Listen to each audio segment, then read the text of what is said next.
बघा माता पितांनो, आज मी विद्यार्थ्यांपेक्षा ही माता पितांची गॅलरी आहे. कारण पोरं आपले कलागुण करणार आहेत, पण हे सगळं माता पितांचं श्रेय. आपल्या पाल्याने जर शिकवायचं असेल तर पाल्यांना जीवनामध्ये संघर्ष करायला शिकवा आणि संघर्षातून पुढे जायला शिकवा. त्यांना सांगा कधीही आरामात लाईफ जगत नसतो माणूस, माणसाला संघर्षाचे उदाहरण द्या आणि त्या आपल्या पाल्यांना संघर्ष करून आयुष्यात पुढे जाण्याची प्रेरणा देत राहा. आणि यासाठी सर्वस्वी ही जबाबदारी फक्त पालकांची आहे.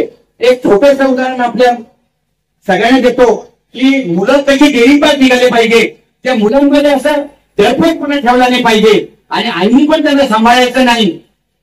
बघा माणसाने जर आपल्या मुलाला जगवायचं नाही तर वाघाच्या सिंहाच्या गरुडाच्या पिल्लासारखं जगवलं पाहिजे.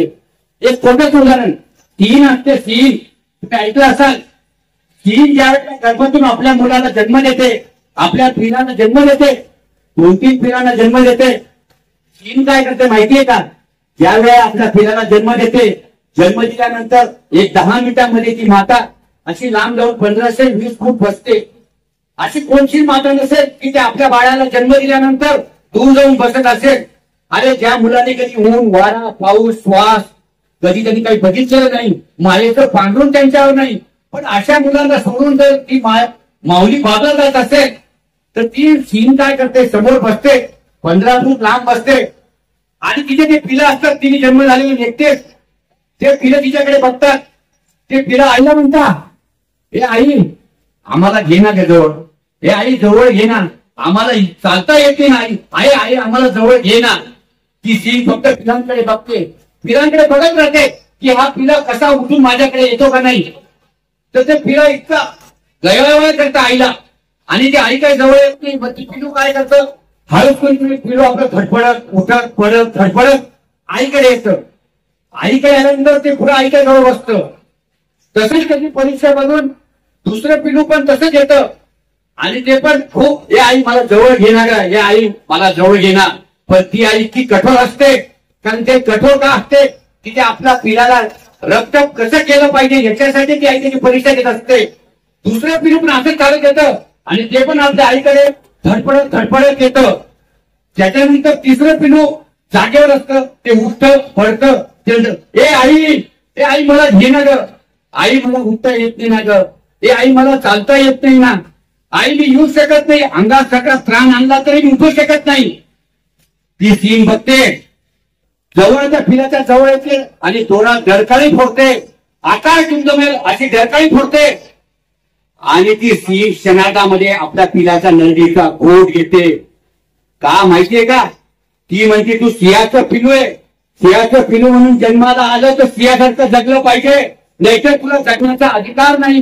म्हणून जगाची अशी पहिली माता असते की जन्मल्याबरोबर आपला पिलू जर उठू शकत नसेल तर त्याच्या नंदीचा घोट घेते. अशी सिंह असते.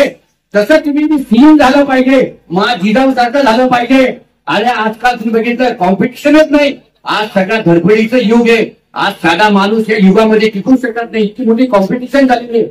आणि काही लोक काय करतात, आमची परिस्थिती गरीब हो, आम्हाला शिकवता येत नाही, आमची परिस्थितीचा भाऊ बनवतात. अशा लोकांना म्हणतो मी चूक बसा, काही करायचं नाही. अरे डॉक्टर बाबासाहेब आंबेडकर बघितले का तुम्ही? अरे डॉक्टर बाबासाहेब आंबेडकरांची परिस्थिती नव्हती.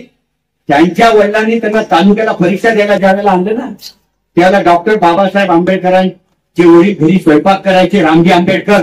आणि बाबासाहेब आंबेडकर ज्या दिवशी पेपर देऊन घरी यायचे, मग त्यांचे वडील रामजी म्हणायचे, भीमराव तुम्ही जेवण करून घ्या. पण डॉक्टर बाबासाहेब म्हणायचे, पप्पा तुम्ही पहिले, बाबा तुम्ही जेवण करा, मी नंतर करतो.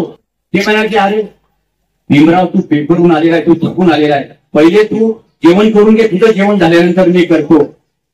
1 दिवस जातो, 2 दिवस जातो, ते बघता भीमराव आंबेडकर साहेब बघता, दुसरा दिवस झाला, तिसरा दिवस झाला, 4थ्या दिवशी त्या पप्पाला म्हणतात की पप्पा जेवण करून घ्या.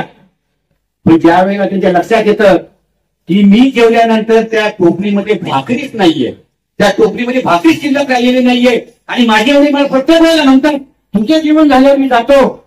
आणि ते जेवण नसल्यावर ते पप्पांना म्हणतात, बाबा तुम्ही टोपलीमध्ये एकही भाकरी नसताना तुम्ही काय जेवता, तुम्ही काय खाता? त्यावेळेस त्यांच्या वडिलांचं वाक्य ऐका, एका वडिलांचं काय कळत असते मुलासाठी. त्यांचे वडील म्हणतात, भीमराव माझी भूक ही मला भाकरीने भागणार नाही हो, भीमराव माझी भूक हे भाकरीने भागणार नाही, माझी भूक तुमच्या ज्ञानाने भागणार.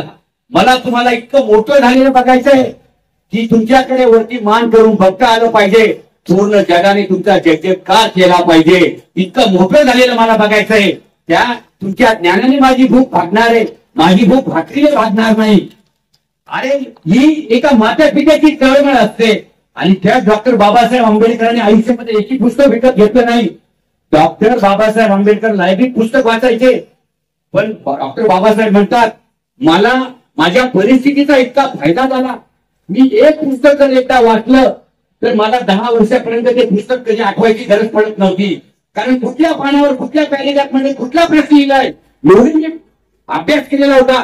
कारण मला माहिती होतं की ही मी लक्षात ठेवलं पाहिजे, कारण मला हे पुस्तक मला आता परत कधीच मिळणार नाही. हे पुस्तक जे मला आज मिळालं ना, हे आयुष्यात मला हे पुस्तक कधीच मिळणार नाही. त्यामुळे माझ्या परिस्थितीने मला जाण केली आणि माझ्या परिस्थितीमुळे मी आज एवढा हुशार झालो की 5 वर्षानंतर सुद्धा मी माझा अभ्यास आठवू शकतो. बघा, माणसाला आपण म्हणतो ना, माणसाला परिस्थिती रडवत नसते, माणसाला परिस्थिती घडवत असते.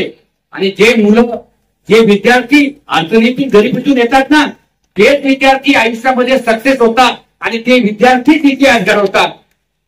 शिवाजी महाराजांचं एक छोटंसं उदाहरण आहे. आपल्या मुलांना तुम्ही काय करा, पर्याय द्यायचा नाही. मुलाला कुठल्या गोष्टीमध्ये आवड एकदा दिलं, मग डॉक्टर व्हायचं तर डॉक्टर होऊ द्या, इंजिनियर व्हायचं तर इंजिनियर होऊ द्या, गायक व्हायचं तर गायक होऊ द्या. त्या मुलाला पर्याय देऊ नका. त्या मुलाला जर तुम्ही पर्याय दिला ना, तो मुलगा आयुष्यात सक्सेस होत नाही. तो मग आपण म्हणतो ना, त्याचं मन चलबिचलित होत असतं. त्या मुलाला पर्याय द्यायचा नाही. अरे ज्या वेळेला तानाजी कोंढीणा किल्ला लढायला गेले ना, ज्या एक छोटंसं छान उदाहरण आहे. ज्या वेळेला तानाजी कोंढीणा किल्ला लढायला गेले त्यावेळेला तानाजी धारातीर्थी पडले. पण ज्या वेळेला तानाजी धारातीर्थी पडले, सगळ्या सैनिकांनी बघितलं आपला सेनापती खाली पडलेला आहे. सगळं सैनिक पाय येऊन पळत सुटलं. पण त्याच वेळेला सूर्याजी पिसाळ म्हणते, अरे दर्पकावर पळता कशाला, इथं तुमचा बाप मरून पडला आणि तुम्ही पळताय. त्यावेळेला सूर्याजी पिसाळने सगळे पळतीचे तोड कापून टाकले आणि त्यांना सांगितलं, तुम्हाला आता एकतर जगायचं असेल तर शत्रूशी लढून झाला, नाहीतर दरीमध्ये उड्या मारून मरा. पण त्यावेळेला सगळ्या मराठा सैन्याने युद्ध करून त्या कोंढाणा किल्ल्यावर विजय मिळवला. तसंच आपल्या मुलांचा बी पळतीचं तोड कापून टाका, त्याला पर्याय ठेवू नका.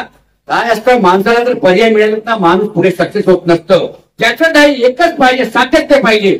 आपण बघतो मुंगी असते, मुंगी, अहो त्या मुंगीला डोळे नसतात, डोकं नसतं, ती कंटिन्यू सातत्य चालत असते. आणि त्या मुंगीला एवढं माहिती असतं कोणत्या गल्लीमध्ये, कोणत्या डब्यामध्ये, कोणत्या महिलेच्या याच्यात साखरेचा डब्बा आहे, साखरेचं पोत आहे, ती फस्त करते. फक्त त्या मुंगीचं एकच काम असतं, त्या मुंगीचं सातत्य असतं. तुम्हाला जर आयुष्यात कुठे यश मिळवायचं असेल ना, त्यासाठी प्रत्येकाला फक्त सातत्य ठेवलं पाहिजे. कारण सातत्य हे माणसाच्या यशाचं गुपित असतं. कुठलीही गोष्ट करा, अपयशाला घाबरून जाऊ नका. अरे अपयश आलं म्हणजे तुम्हाला यशाला दिलेली मोठी संधी आहे. मुलांना सांगा, बेटा घाबरायचं नाही. अरे एकदा नापास झाला चालेल, दोनदा नापास झाला चालेल. सचिन तेंडुलकर 12वीला असताना इंग्लिशमध्ये नापास झाला होता. सचिन तेंडुलकर 12वीला असताना इंग्लिशमध्ये नापास झाला. पण आज सचिन तेंडुलकरच्या 12वीच्या इंग्लिशच्या पुस्तकामध्ये त्याचा धडा आहे. बघा, हा धडा माणसाला गिरवण्यासाठी हा धडा खूप आहे. की माणूस नुसता शिकल्याने मोठा होत नाही. अरे त्याचं कर्तृत्व आणि नेतृत्व असं असलं पाहिजे की त्याचं अनुकरण सगळ्यांनी केलं पाहिजे. आणि तुम्ही सुद्धा त्या पालकांना इतका हुरूप द्यायचा मुलांना की त्याच्या चांगल्या कामाचं कौतुक करा. बघा, प्रत्येक म्हणजे विद्यार्थी हा काही ना काही करू शकतो. प्रत्येक विद्यार्थ्याला वडिलांनी आणि आईने त्याच्या चांगल्या गुणांचं कौतुक करायचं.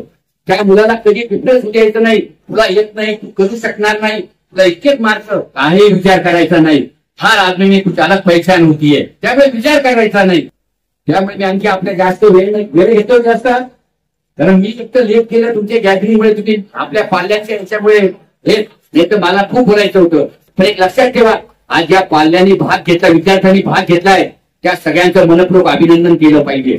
आणि स्टेजवर आल्यानंतर 2 मिनिटं गुलाबला तळतळ माणसाचा पाय टाकतात, माणसाचा हातपाय थरथर करतात.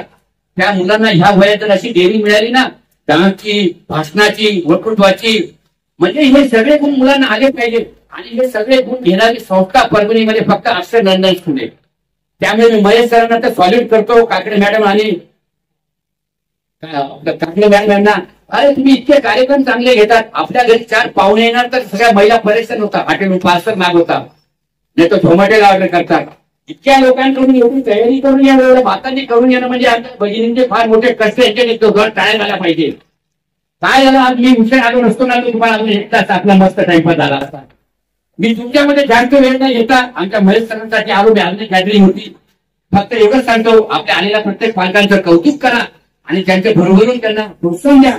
एवढं बोलून माझे 2 शब्द संपवतो. जय हिंद, जय महाराज.